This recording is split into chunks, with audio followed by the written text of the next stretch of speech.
Jūs klausotės leidyklos Eugrimas išleistos Davido Gogginso audio knygos Manęs nepalauši. Išlaisvink protą ir perženk savo ribas. Iš anglų kalbos vertė Aidas Mockevičius, įgarsino Simas Stankus. Įrašą ruošė Audioteka LT. Nenumaldomam balsui mano galvoje, kuris niekada neleis man sustoti. Įspėjimas. Laiko juosta. 24 valandos per parą, 7 dienos per savaitę. Užduotis – asmeninė misija. 1. Situacija. Jums gresia pavojus nugyventi patogų, lengvą gyvenimą ir mirti neišnaudojus savo tikrojo potencialo. 2. Misija – išlaisvinti savo protą. Visam laikui atsisakyti aukos mąstysenos, visiškai valdyti visus savo gyvenimo aspektus, susikurti nesugriaunamą pagrindą. 3. Įgyvendinimas. A. Išklausykite šią knygą nuo pirmo iki paskutinio puslapio. Išstudijuokite joje pateiktus metodus, priimkite visus 10 iššūkių. Pakartokite, kartojimas užgrūdins jūsų protą. B. Jei savo darbą stengsitės atlikti taip gerai, kaip tik sugebate, bus sunku. Tikslas nėra pasijusti geriau. Tikslas yra tapti geresniam ir daryti didesnę įtaką pasauliui. C. Nesustokite, kai pavargsite. Sustokite, kai įvykdysite užduotį. 4. Žinutė. Tai herojaus sukūrimo istorija. Tas herojus esate jūs. Pasirašo Davidas Gogginsas, rangas ir tarnyba, JAV karinių jūrų pajėgų ruonių vadas išėjęs į atsargą. Įžanga. Ar žinote, kas iš tikrųjų esate ir kas sugebate? Esu įsitikinęs, kad taip manote, bet tai, jog kažko tikite, nereiškia, kad tai yra tiesa. Neigimas yra bandymas likti komforto zonoje. Nesijaudinkite, nesate vienintelis toks.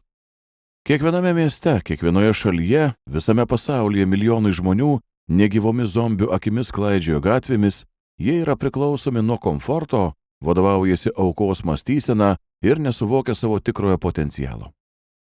Žinau tai, nes nuolat juos sutinku ir klausausi jų pasakojimų. Aš, kaip ir jūs, kažkada buvau vienas iš jų ir turėjau velniškai gerą pasiteisinimą. Likimas man padovanojo blogą kortą. Gimiau sužlugdytas, augau mušamas, mokykloje buvau engiamas ir nigeriu buvau vadinamas daugiau kartų, nei galėčiau suskaičiuoti. Buvome vargšai, gyvenome iš socialinių pašalpų, glaudėmės valstybės subsidijuojamame būste, o mane kamavo depresija. Jaučiausi gyvenantis dugne, o mano ateities prognozės atrodė šūdinai. Tik nedaugelis žmonių žino, ką reiškia būti dugne, bet aš žinau.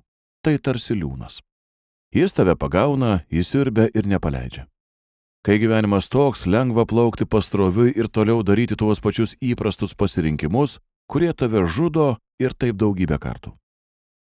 Tačiau tiesa yra ta, kad mes visi priimame įprastus, mus ribojančius sprendimus.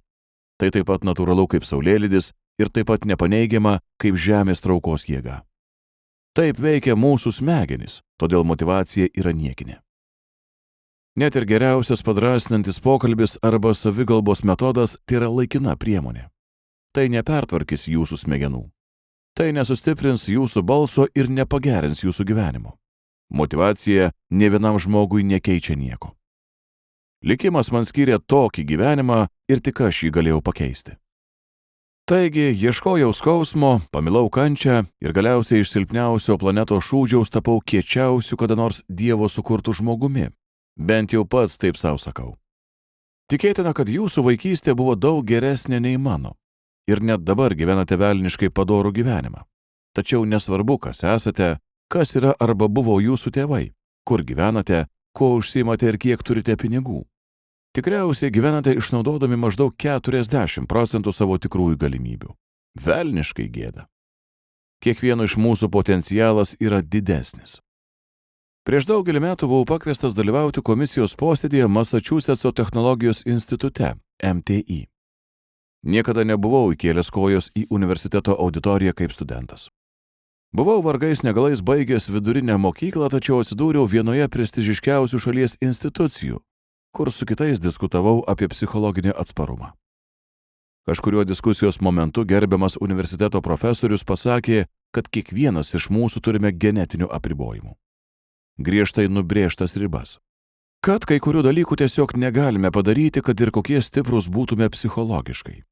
Jis sakė, kad kai pasiekime savo genetiškai nulemtas ribas, psichologinis tvirtumas nebetenka reikšmės. Atrodė, kad visi tame kambaryje sutinka su jo realybės versija, nes šis profesorius buvo žinomas kaip psichologinio atsparumo tyrėjas. Tai buvo jo gyvenimo darbas. Man tai atrodė nesąmonė. Manau, jis naudojosi mokslu, kad mus visus atleistų nuo atsakomybės. Iki tol tylėjau, nes buvau apsuptas protingų žmonių ir jaučiausi kvailas. Bet kažkas iš auditorijos pastebėjo mano veido išraišką ir paklausė, ar sutinku. O jei manęs paklausė tiesiai, aš nelinkęs kuklintis. Dalykus reikia išgyventi, o ne tyrinėti, pasakiau ir pasisukau į profesorių. Tai, ką jūs pasakėte, gali būti tiesa daugelį žmonių, bet ne 100%. Visada bus tas 1% mūsų, kurie norės įdėti pastangų, kad pagerintų savo galimybės. Toliau aiškinau, ką žinojau iš patirties. Kad bet kuris žmogus gali tapti visiškai kitu žmogumi ir pasiekti tai, ką tokie vadinamieji ekspertai kaip jis sako esant neįmanoma. Bet tam reikia daug drąsos, valios ir psichologinio atsparumo. 5 amžiuje prieš mūsų erą Persijos imperijoje gimęs filosofas Herakleitas teisingai rašė apie vyrus mūšio lauke. Iš kiekvieno 100 vyrų, teigė jis, 10 ten net neturėtų būti. 80 yra tik taikiniai, 9 tikrieji kovotojai. Ir mums pasisekė, kad juos turime, nes jie lemia mūšį. Ak, bet tik tas vienas vienintelis yra karys. Nuo tos akimirkos, kai pirmą kartą įkvėpėte, jūs tampate mirtingas. Jūs taip pat galite atrasti savo didybę ir tapti tuo vieninteliu kariu. Tačiau tik nuo jūsų priklauso, kaip pasiruošite būsimam mūšiui.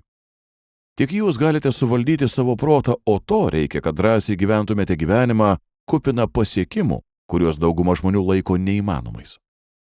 Nesu toks genijus kaip MTI profesoriai, bet esu tas vienintelis karys. Ir istorija, kurią išgirsite, mano suknisto gyvenimo istorija. Nušvies mano nueitą savęs tobulinimo kelią ir suteiks jums galimybę pasitikti realybę, prisimti atsakomybę, įveikti skausmą, išmokti mylėti tai, ko bijote, mėgautis nesėkmėmis, išnaudoti visas savo galimybės ir sužinoti, kas iš tikrųjų esate. Žmonės keičiasi mokydamėsi per įpročius ir per pasakojimus. Mano pasakojimas atskleis, ką kūnas ir protas sugeba, kai yra maksimaliai išnaudojamos jų galimybės ir kaip tai pasiekti. Nes kai esate susitelkęs, viskas, su kuo susidurėte – rasizmas, seksizmas, traumos, skyrybos, depresija, nutukimas, tragiški įvykiai, skurdas – tampa stimulų jūsų metamorfozijai.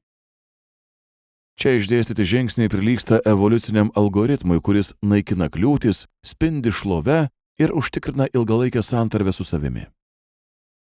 Tikiuosi, kad esate pasiruošę, atėjo laikas pradėti karą su savimi. Pirmas skyrius. Aš galėjau būti tik statistinis vienetas. Gyvendami gražioje vietovėje jautėmės lyg pragare. 1981 metais Williamsvilis viliojo nekilnojamuoju turtu Buffalo mieste, Niujorko valstijoje.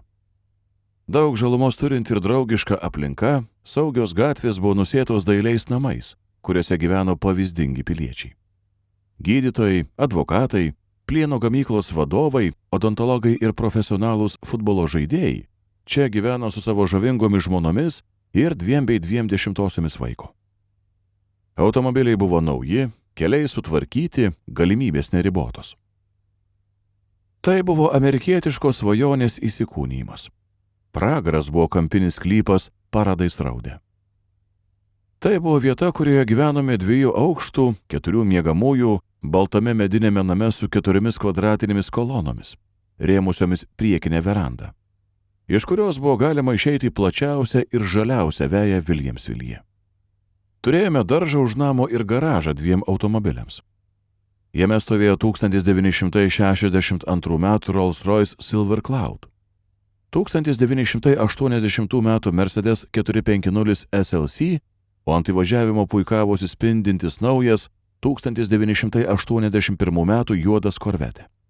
Paradise Roade visi gyveno pasiturimai. o daugumai mūsų kaimynų mes, vadinamai laiminga, gerai sutarinti Gogginsų šeima, iš dalies atrodėme esantis sėkmės piramidės viršūnėje. Tačiau spindinti išorė dažnai būna apgaulinga. Jie mus matydavo dažniausiai darbo dienų rytais, susirinkusius prie važiuojamosios kelio dalies 7 valandą ryto.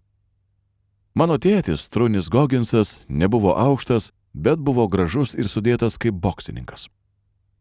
Jis dėvėjo pagal užsakymą pasiūtus kostiumus, jo šypsena buvo šilta ir atvira. Jis atrodė kaip sėkmės lydimas verslininkas keliaujantis į darbą. Mano mama Jackie buvo 17 metų jaunesnė, liekna ir graži, o mes su broliu buvome švarūs, gerai apsirengę, dėvėjome džinsus ir pastelinių spalvų izod marškinėlius su kuprinėmis ant pečių, kaip ir kiti vaikai, baltųjų vaikai. Mūsų pasiturinčios Amerikos versijoje kiekvienas įvažiavimas buvo vieta, kur prieš tėvams ir vaikams išvažiuojant į darbą arba mokyklą buvo galima vieni kitiems linktelėti ir pamojuoti ranką. Kaimynai matė tai, ką norėjo matyti, niekas per daug nesigilino. Tiesa ta, kad Gogginsų šeima būdavo ką tik grįžusi namo po dar vienos nemiegotos nakties. O jei Paradise Roadas buvo pragaras, vadinasi, gyvenau su pačiu velniu. Vos tik kaimynai uždarydavo duris arba pasukdavo už kampo, besišypsantis tėvo veidas susiraukdavo.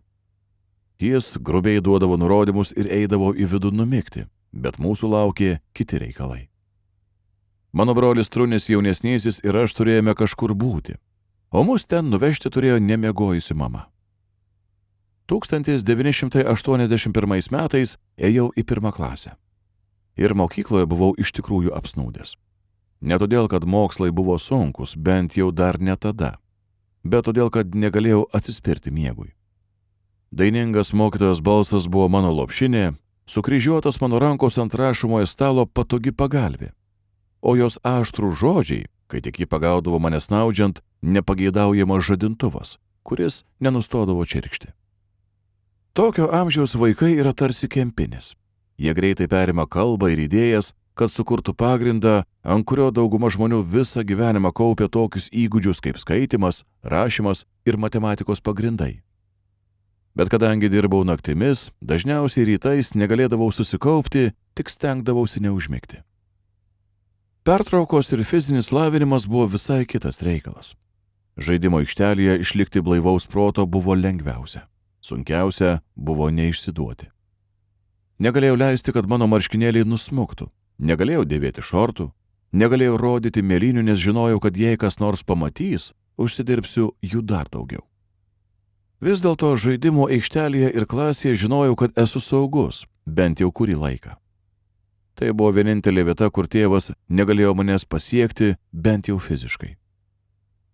Mano brolio patirtis buvo panaši 6 klasėje, 1 metais vidurinėje mokykloje. Jam reikėjo slėpti savo sumušimus ir mėginti išsimiegoti, nes kai nuskambėdavo skambutis, prasidėdavo tikrasis gyvenimas. Kelionė iš Williamsvilio į Mastino rajono rytų Buffale užtrukdavo apie pusvalandį, bet tai buvo tarsi kitas pasaulis. Kaip ir didžioji rytų Buffalo dalis, Mastinas buvo daugiausia juodaodžių darbininkų rajonas miesto centre.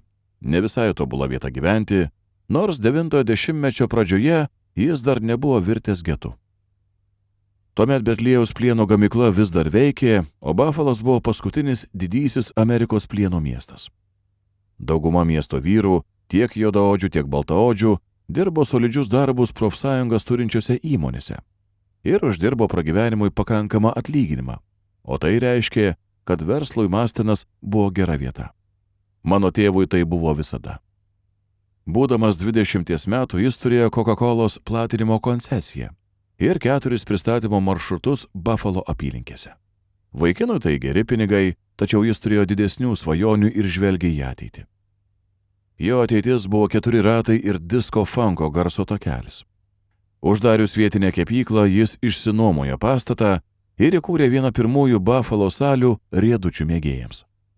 Prabėgus 10 metų Skeitlandas persikėlė į Ferry gatvėje esantį pastatą, kuris driekėsi beveik per visą kvartalą pačioje Mastino rajono širdyje. Virš salės jis atidarė barą, kurį pavadino Cinoberio kambariu. 80-ame dešimtmetyje tai buvo geriausia vieta rytų Buffalo mieste, kur jis susipažino su mano mama Jai buvo vos 19, o jam 36. Tai buvo pirmasis jos išvykimas iš namų. Džekė užaugo katalikų bažnyčioje. Trunis buvo dvasininko sūnus ir pakankamai gerai mokėjo jos kalbą, kad galėtų apsimesti tikinčiuoju, o tai jai patiko. Tiesą sakant, ji buvo lygiai taip pat apsvaigusi nuo jo žavesio. Trunis jaunesnysis gimė 1971 metais. Aš gimiau 1975 metais. O kai man buvo 6, Riedučių diskotekų mada buvo pasiekusi apogėjų.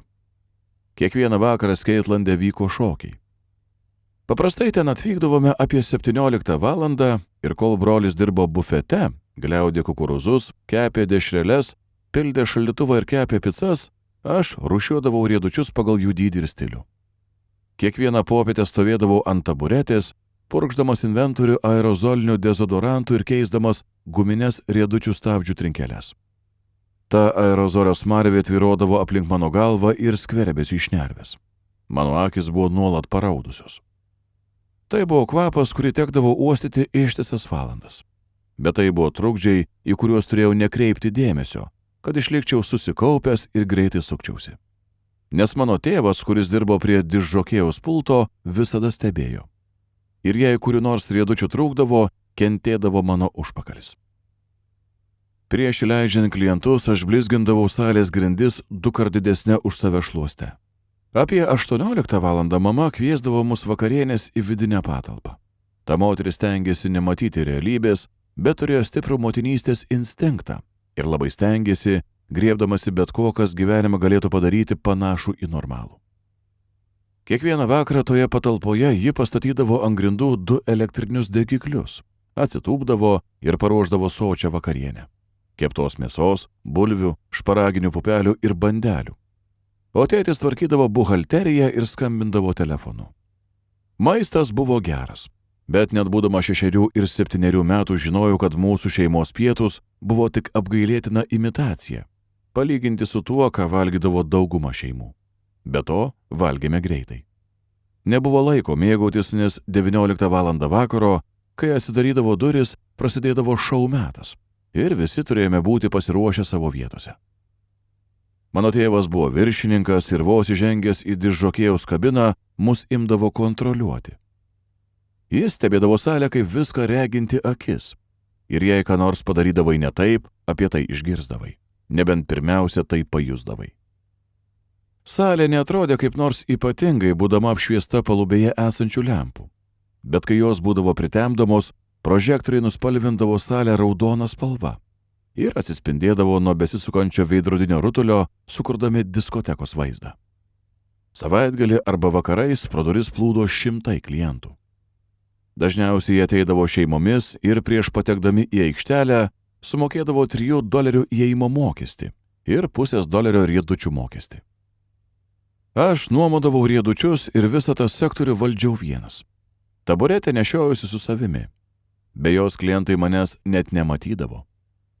Didesnių dydžių riedučiai buvo apačioje po prekystaliu, o mažesnių dydžių riedučiai buvo laikomi taip aukštai, kad turėdavau laipioti lentynomis, o tai visada juokindavo klientus.